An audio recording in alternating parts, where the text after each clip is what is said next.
Oh, it's still Groundhog's Day. This is still November 9th, 2024. The day just never ends. I don't know. Maybe by the time it's all over, I'll know how to play a piano, a violin, and who knows what else. Oh, got little pieces of my snow peas I had with my dinner. Freshly picked snow peas. Oh, so good. Tasty stuff. I am going to make a homegrown. All the food's homegrown. So is my recipe. So this is my homemade recipe. So in my freezer. So this particular podcast is going to be the category of healthy eating. So in here I've got all kinds of stuff that I'm going to throw some strawberries from my organic garden, some peaches from my organic garden. I bought the bananas. I like bananas in there a little bit. Sometimes I got grapes from my organic garden. What else I got in here? Oh, I got some of that. This is that lemon cantaloupe I was talking about in one of my other podcasts. Lemon cantaloupe, tasty. Kind of tastes like honeydew. Kind of has a honeydew kind of flavor. And then I got some apples. I got some apples from my garden, but I got a neighbor a few houses down, and he's got lots of apple trees. He don't spray them or nothing like that. And so, yeah, it's all, his stuff is all natural like mine. I got some blackberries from my organic garden. I got some raspberries. Yeah, I'll see if I got some pears. Yeah, I'll save pears for later. That's enough stuff. I got I got 6 different things here. So what I'm doing is I'm making a healthy dessert, right? So I'm going to throw in some blackberries. I just pick them and put them on a flat tray, right? I just pick them and put them on a flat tray. I'll show you. And then I do what's called quick freeze. And so after quick freezing them, they're all, quite nice. And there's some cantaloupe, lemon cantaloupe. All these items except for the bananas. I tried to grow a banana tree, got it from one of my sisters, and it just didn't like this area. Did good in the house until it made its way outside, and then it goes, you know what? I'm not in Hawaii anymore. And so, this stuff is adding up fast. I got some grapes, some frozen grapes. Everything here is what's called quick frozen. So when you freeze these things like really quick, within like half an hour, by the next morning, there's some strawberries. I grow lots of stuff. I think I got thousands of strawberry plants. And so it's so you really want to throw stuff like right back in the freezer, otherwise you get that frost. So you want to seal these back up pretty good. Actually, you don't need to really seal them. Oh, bananas. Gotta have the bananas. Yeah. So I do the same thing with bananas. I chop them up. Oh no! I chop them up and do what's called a quick freeze. And so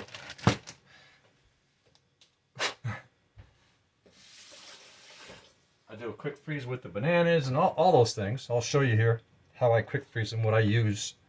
So this is my dessert. I'll take some cinnamon and maybe some vanilla, and throw it in there, and healthy dessert. And then I just throw it in the microwave for a couple minutes. Get it all nice and soft. Put all my baggies. Now when you let this, when you do that quick freeze, you can actually leave the bags actually open, because what'll happen if it's in a auto defrost system like mine, you can just leave them open. What'll happen is they'll continue to dehydrate, and after a couple weeks, if you just leave them on a tray for after 2-3 weeks, you've got dehydrated food. You just put it in a jar, seal it, and put it on your shelf. Cool, right? Who knew? So I'll put this back into the freezer here. I call it my dessert section on my freezer, and then some cinnamon. So yeah, I avoid ice cream and all those other store-bought desserts and stuff. So I grabbed some cinnamon. Voila. And I grabbed some. Now, lanolin. They isolated the flavor. The artificial vanilla, you know, it's the same stuff. Just because it's made in a lab doesn't mean it's bad. I watched the process, and all they've done is just isolate the enzyme that produces vanilla flavor, and they can mass produce it and put it in a bottle. For me, I'm just after the vanilla flavor. I don't need to spend, $8 for a little. I just want some vanilla flavor, a little dab of doomy.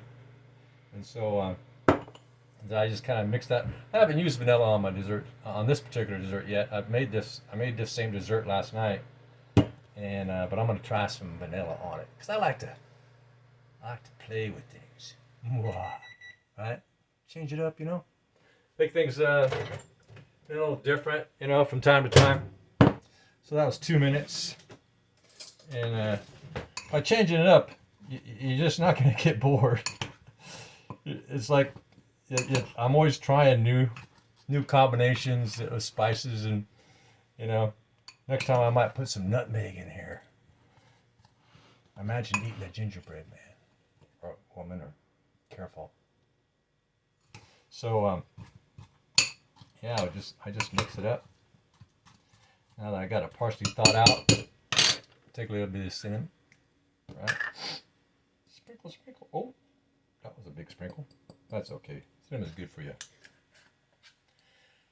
Take the hair right off your nipples. So let's try a little vanilla. Just a tad, just a little bit of liniment. That's good. And so there's desserts. I take the dark chocolate, and I'll put a little water, put a little tray, just not much dark chocolate. Put a little glass tray, and I'll put it in a microwave for a minute or so, till I think the chocolate is soft. Then I take a fork and I spoon it until it gets thick, creamy like dark chocolate. They're the little dark chocolate chips. Mostly, about 50% chocolate, a little bit of soy, but I don't eat that much, so it's okay.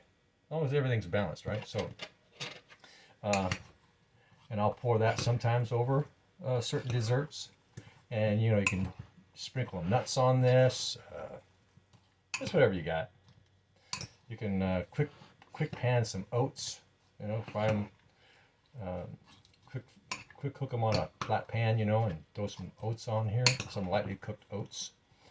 Just whatever your imagination. You think about what's in my cupboard, what's in my fridge, what's on my shelves, and you just let your mind go wild, right? It's like you're a crazed painter, and you're going all kinds of different strokes, and somebody can look at it and go, "That's not for this folk." You're the worst chef I've ever seen.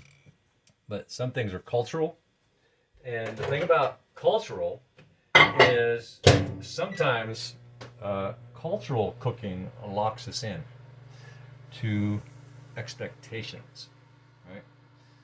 And what I mean by that is that when that happens, we lose a sense of independence, of creativity.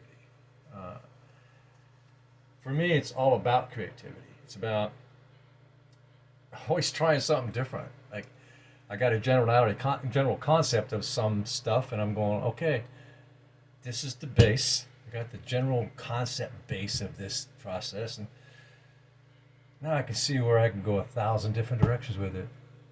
Ad lib where and whenever I want to. I do that with my stir fries, with my soups. I still have breakfast dinners because I only eat one time a day, and I don't eat until after 5, and I have 0 calories. 0. None. 5 o'clock, and I'll have my dinner around 5, 6, somewhere here. And then after I ate my dinner, I'll make a dessert of some sort, like this or something along this line. Sometimes I'll take nuts and put some bananas in a processor, food processor, and I'll a little bit of olive oil and some water and make that creamy, and then add some this stuff in there. You know, frozen, still frozen. So all this would still be frozen. I would add that into my processor, little processor, and it gets really thick like ice cream, and you eat it like ice cream. I mean, it has a very similar texture because of the peanuts and the banana. It makes it, you know, palatable like ice cream on your tongue, texture wise. And so, yeah, it's just let your imagination run wild. Good. Let me see. Still frozen. It can use a little more thawing out.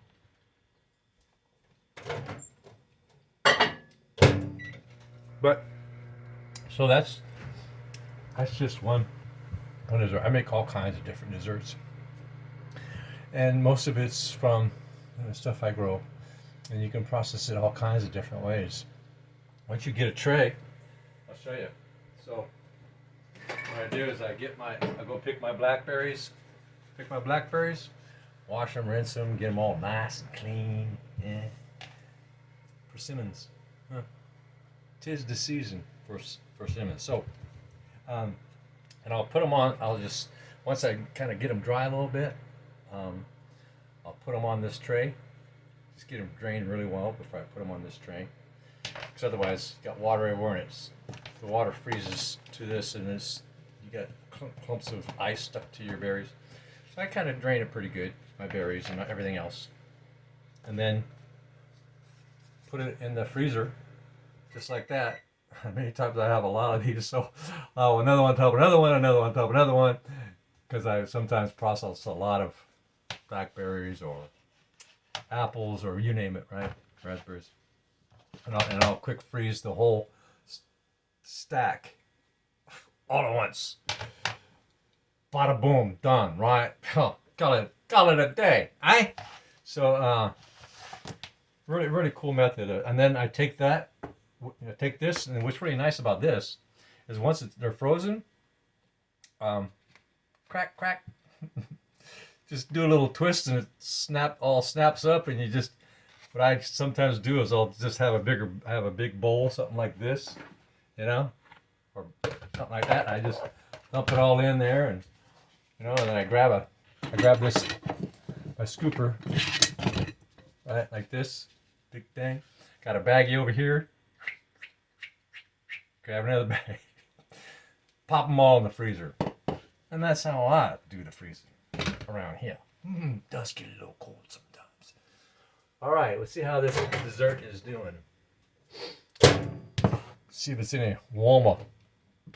Anywho, you kind of get the idea, and then once it's kind of not frozen anymore, I should have chopped up those apples a little bit more, because that's why it's taking so long to thaw, is because of the apples.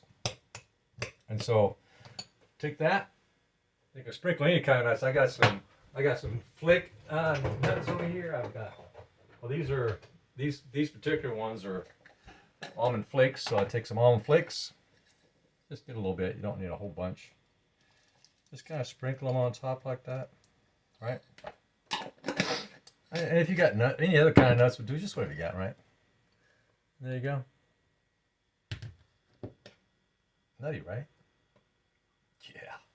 Is it good? Is it good? Is it good? Yeah. Cool. First time I ever made that mixture of kind of things. So yeah, I always like to experiment, try new things. Well, that's it for a healthy dessert. And I shall make more of things to do with healthy eating. Healthy feet. So our body really reacts in a much bigger way than many people think to what we put in our mouth. So what we put in our mouth is either going to heal us or eventually kill us. I learn what that is and what kind of foods were killing me and which ones would likely save my life if I can just get away from the addicted stuff like that. I used to eat brownies all the time and ice cream and cakes and pies and all that processed stuff. Right? I used to eat it all the time. I look forward to eating it. Right? That was the addiction. 136 something different preservatives, which they determined that many of them, not most of them, are actually addictive chemicals like heroin and cocaine. All right, so they made our food addictive so that we buy more brownies and eat more brownies and buy more ice cream and milk. You got the picture. So I just got off of all of that. If it, if I don't pick it, if I don't process it, I don't eat it. If I don't pick it from the field myself, or if I haven't watched the process of the things that I do buy, when I go to buy some Whole Foods of something, if I haven't watched the process or I'm fully aware of the process that's involved in bringing, say, hazelnuts to that point, I don't get anything. I don't let them. I don't get anything that's salted, right, or anything that's added to any.